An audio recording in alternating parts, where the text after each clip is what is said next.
Welcome to another episode of Full Circle with me, Onyx, and we are now gonna go into uh, the expanded version of the Kabbalion.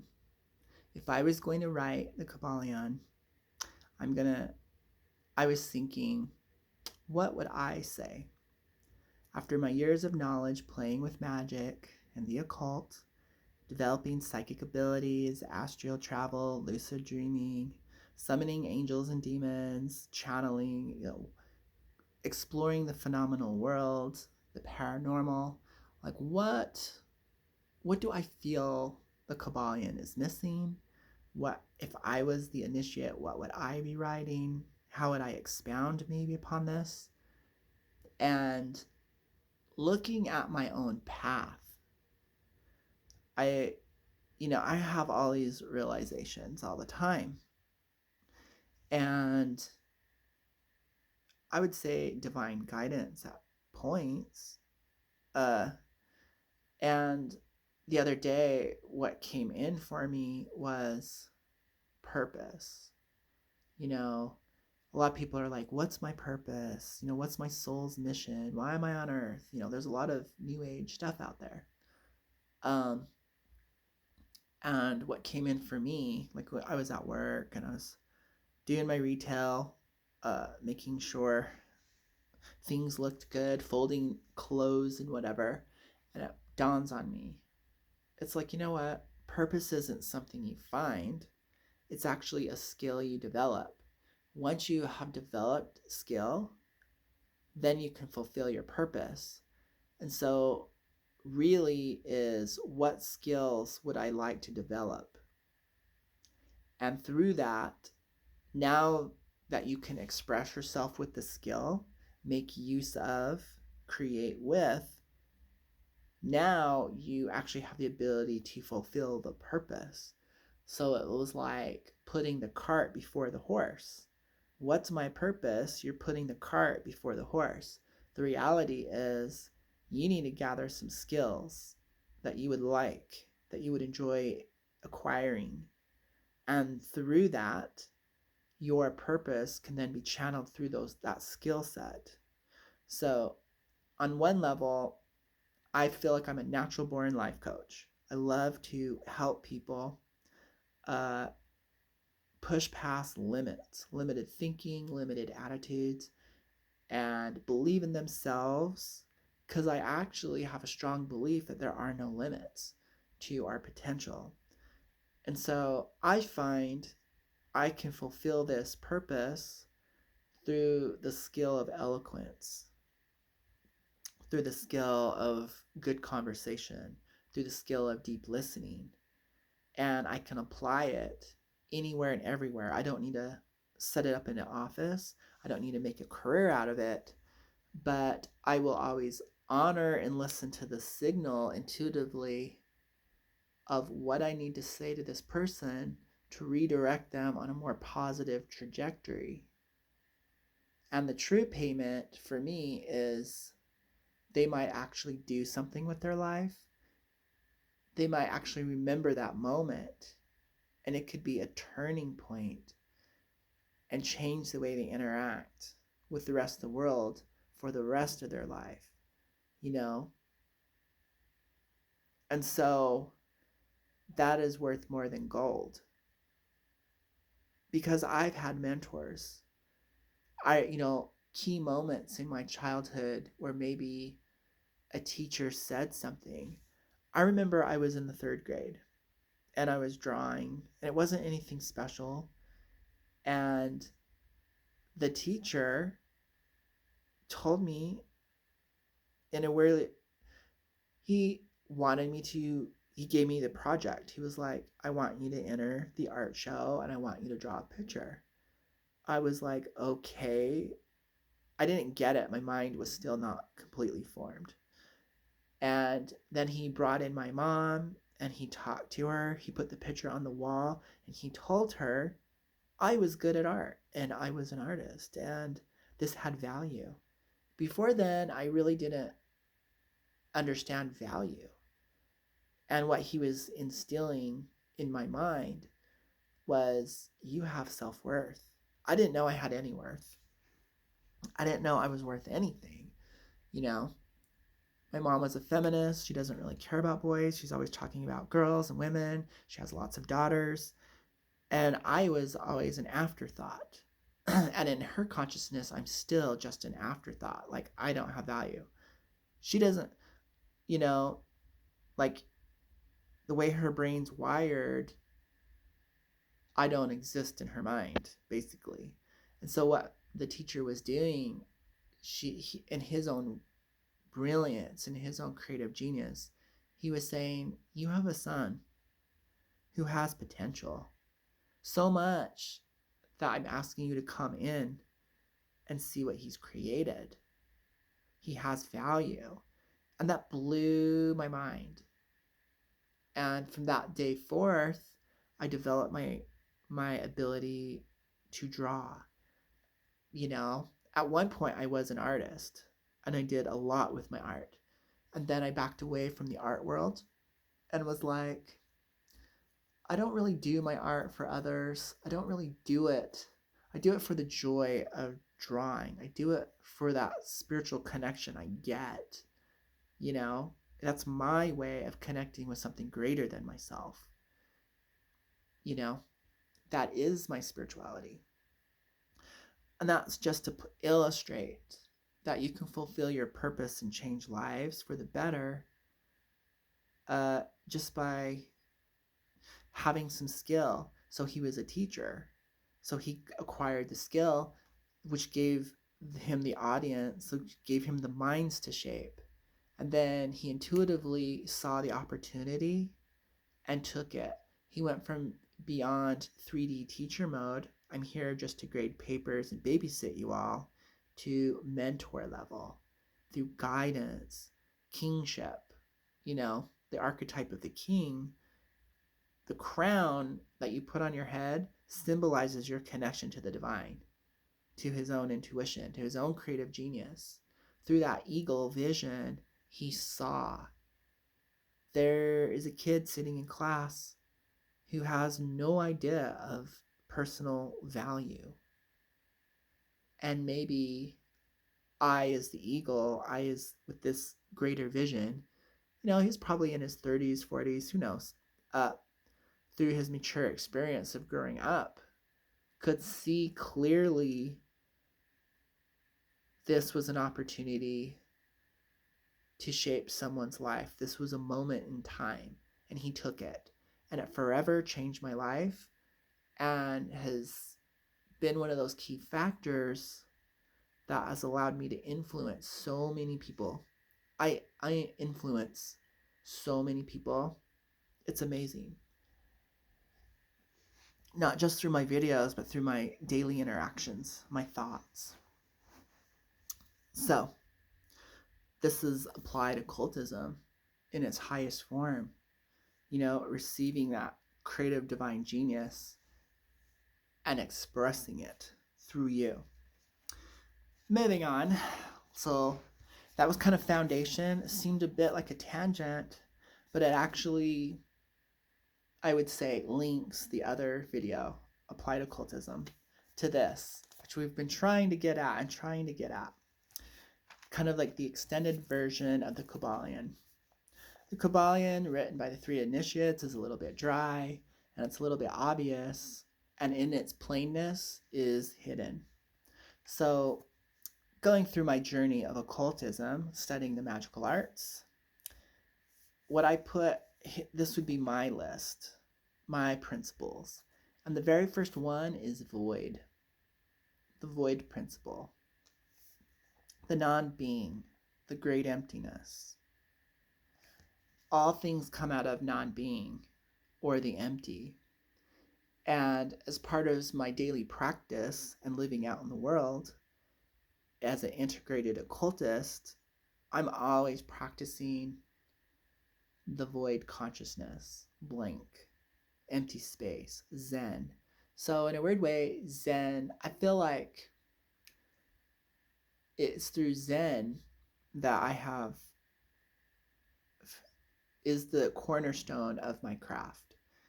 That that squares things up, that is foundation, that makes right, my practice. And so constantly learning to quiet the mind, or at least ideally working towards it, working towards silence. So, yeah, the next one on the list is silence. Through silence, sound is created. You know, silence and sound go together. And, it's a measurement of silence that is music. So, great void, great empty, great silence.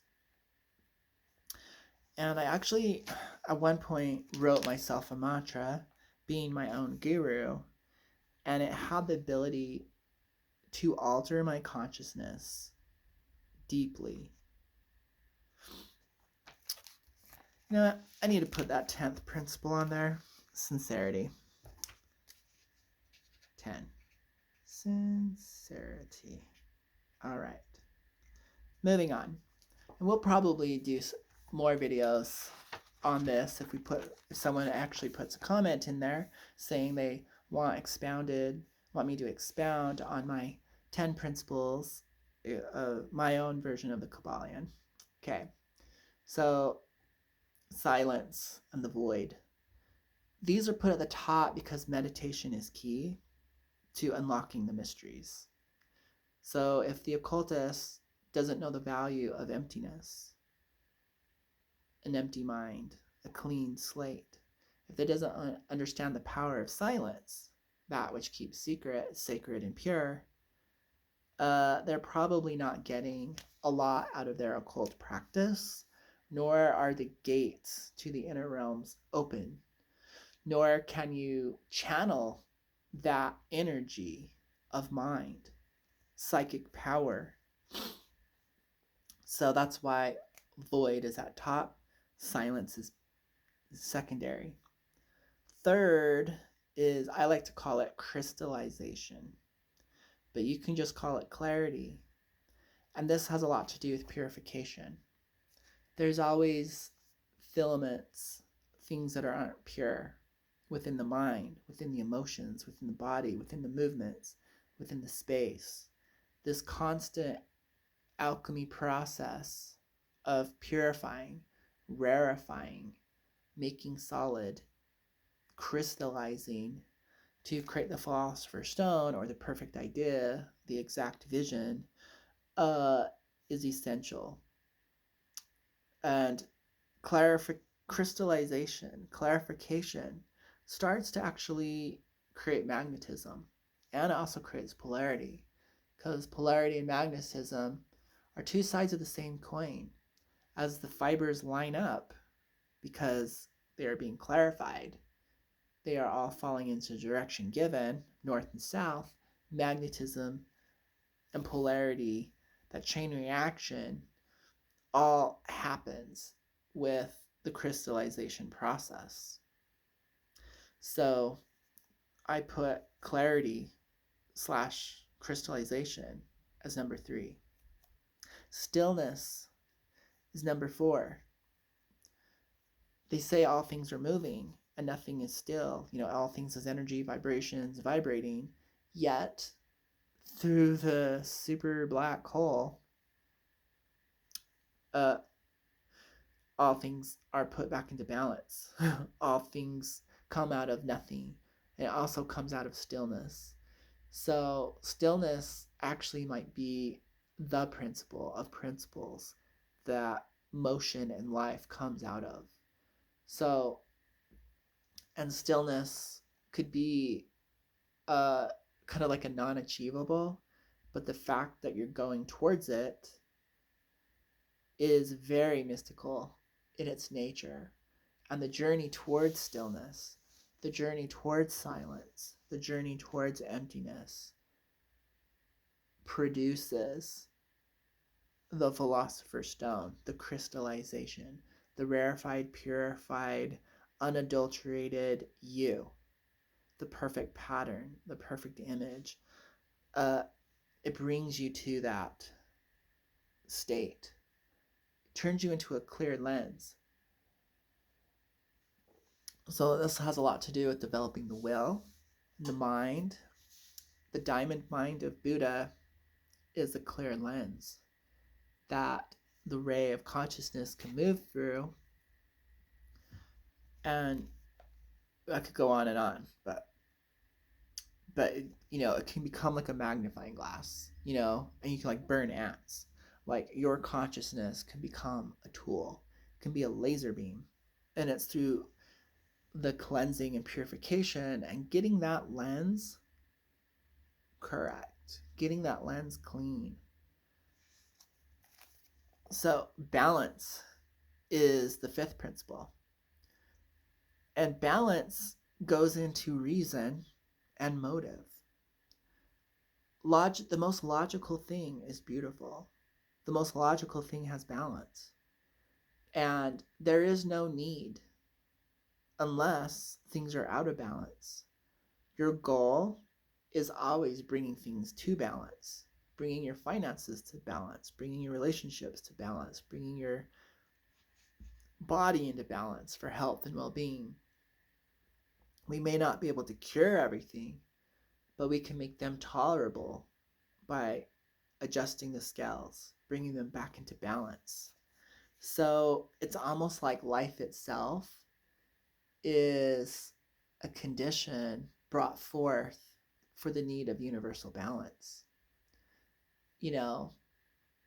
Balancing the conflict within yourself psychologically, balancing your outer world, man against man against himself, man against nature. The reason of all journeys, the reasons of all actions, of all rituals, is to bring back into balance. So when we look at our motives, balance might be the only morality. It's not about right and wrong, good or evil. It's about balance. That might be like the judgment card, it might be the justice card, it might be the temperance card, three faces of the same principle. So what needs to come into balance? Are you an overthinker? Are you overly emotional? Do your emotions have greater value than your thoughts? Do your thoughts and your emotions have greater value over silence? Bringing your worlds, bringing your interests into balance, creating an integration is the beauty of the art. So, number 6 is observation, or the witness mode.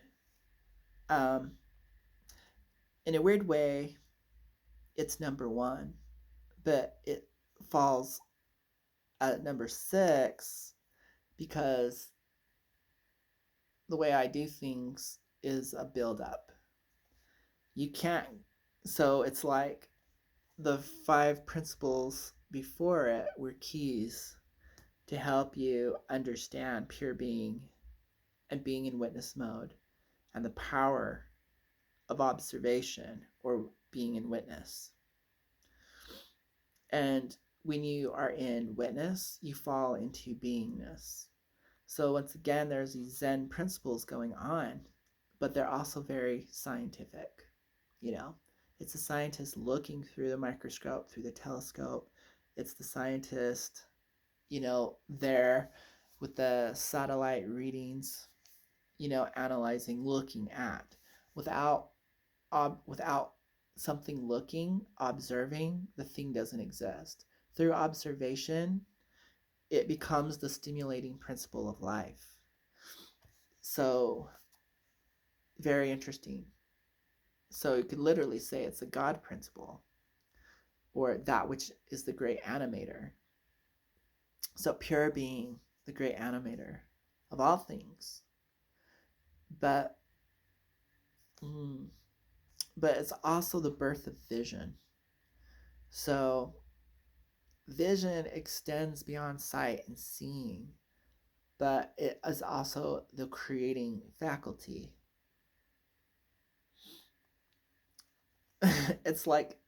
It's kind of hard to explain.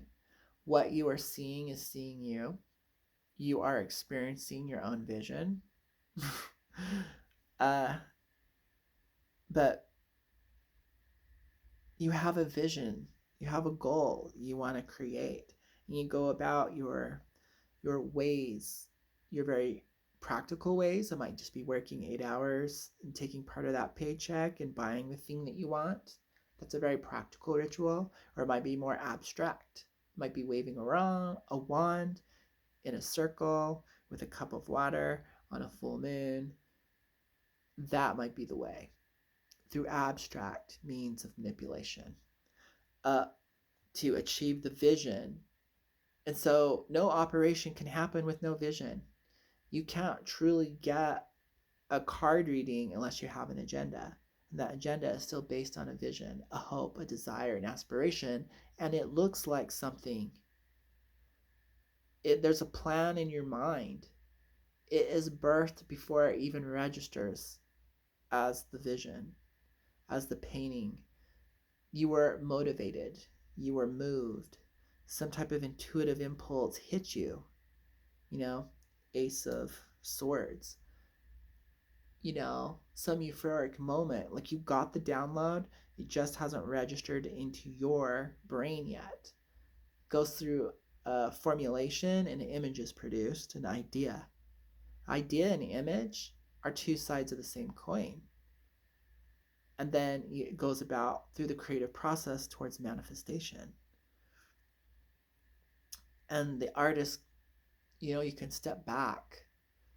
We're not really separated from the thing that we create. So there's unity there. So, but anyways, we can't get to the clarification of the vision until we clean the lens of the eye. And we do that through stillness. Becoming still, all the non-essentials fall off. Becoming silent, all the non-essentials fall off. It's a way to clean the lens, to get the pure vision of the light of consciousness moving through you. So you're rarefying, you're crystallizing the instrument that you are. This is the Hermetic principles. This is the occult science. And you go back to this process. You go back to these elements versus maybe something religious, another part of an abstract God, another psychedelic plant, medicine. Uh, it's not it's not so much reworking the actual doing, but going back to your being, going back to your authentic nature, that which is the universe. And, and maybe examining things through this soft science of occult. And there are principles, methods, and formulas. We have the periodic table, and you go back to those elements and you do your numbers over again, to get what you need. You go back to your tools. Maybe there was some dust in the glass jar that when you're mixing those chemicals together, you got a different result. Your laboratory wasn't clean. The temperatures weren't correct. So these are very literal things of the world, but then they're also mental things too, So it's a soft science because it's still science, but the tools that you are using, could be a crystal that you dug up out of the earth. It could be some herbs that you're burning on your altar. There's a lot of loose elements there. It's not as controlled of an environment, but it is controlled. Your magic circle is your controlled environment. Now, you're setting up your controlled environment through silence, through stillness. That is creating the clean space for the internal operations. You're creating the internal cosmic egg, which is the void. You're creating the vortex. It's not some hype thing. Let's all get excited and do vortex training. No, you're creating inside out. You're creating the laboratory. You're creating the temple. So if you can't create the void within you, you can't therefore pull the rabbit out of the magic hat. You can't reach into the black bag and pull out that, you don't got the Mary Poppins bag until you find and create the Mary Poppins bag within you. As above, so below, as within, so without. So the seventh principle is relationships.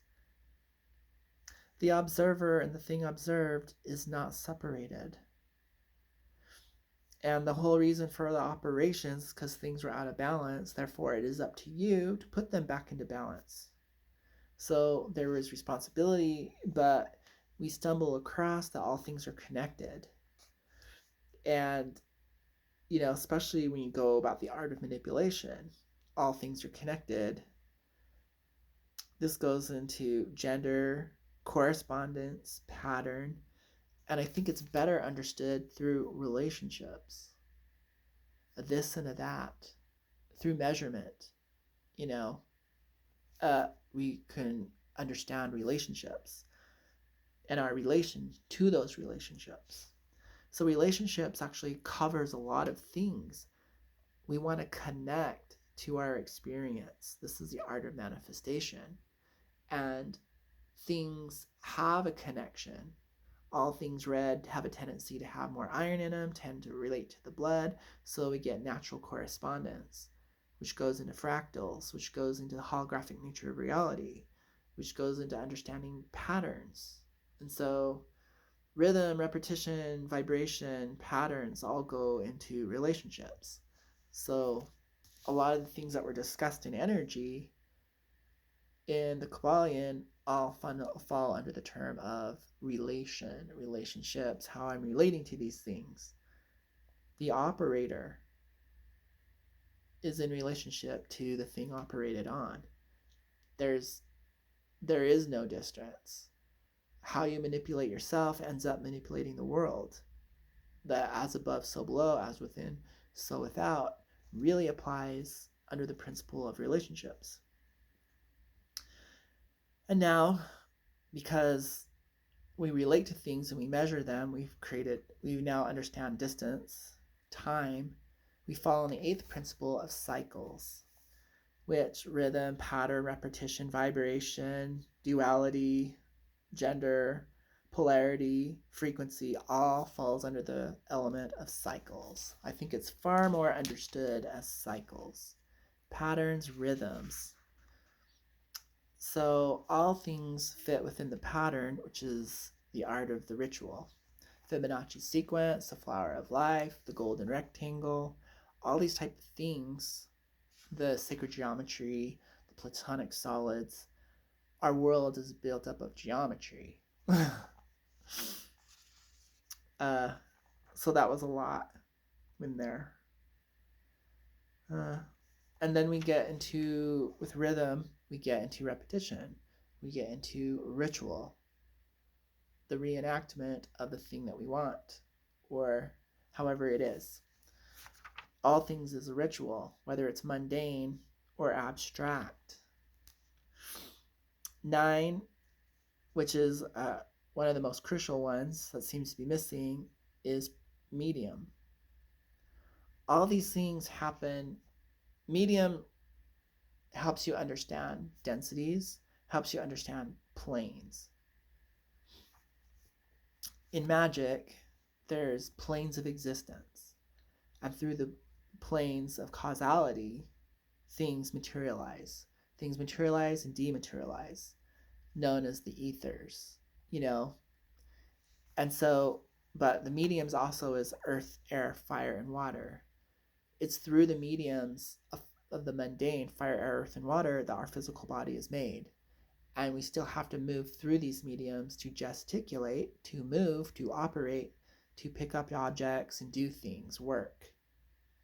Those same more subtle elements are for transmissions of thought, telepathy, for transmission of energetic healing, through the astral medium, through the etheric medium. Most magic is done through the etheric plane, and our And so, medium, what medium are you using? And is it the correct medium? Is very essential. And the 10th one, we're running out of time, is sincerity. I've had my greatest achievements, uh, and it's attributed to the level of my sincerity. So, if you truly want something and your heart is open and you're sincere about it, you're aligned and other principles line up, and you find the energy to put forth the effort. So if you're a sincere seeker, the doors are open. So this is my take. This is my Kabbalion, written by one initiate. These are my principles. These are my 10 principles that will help you now operate and look at things through the occultist eyes, through the hermeticist eyes, through the Western mystery eyes. So you can break down events that seem to be of paranormal experience and understand them through this lens, through this context, and go, oh, okay. You're seeing beyond the veil through mechanics, through principles. You're seeing it like an engineer. You're seeing it like a scientist and a technician. And this is how it is really for an occultist. It's not someone dressed up in robes chanting things, secret words. You're looking at all that and you're breaking it down and you're reformulating it and you're asking yourself, how can I do this better without all the religiousness, without all the mysticism? Because religion is is a byproduct of mysticism, and mysticism by its very nature obfuscates and abstracts principles and laws in nature. These are higher laws. These are principles. These are forces that can't be seen with the five senses, and yet they're present in everything. So the occultist, the hermeticist, will look at something called witchcraft and break it down into these mechanical elements, not for the sake of reproducing, but for understanding and knowledge and power. So there's many ways. So it's in a weird, so it's an applied science, but it's abstract in nature because it's it's drawn into the abstract. So there'll always be, it's like, how do I understand abstract?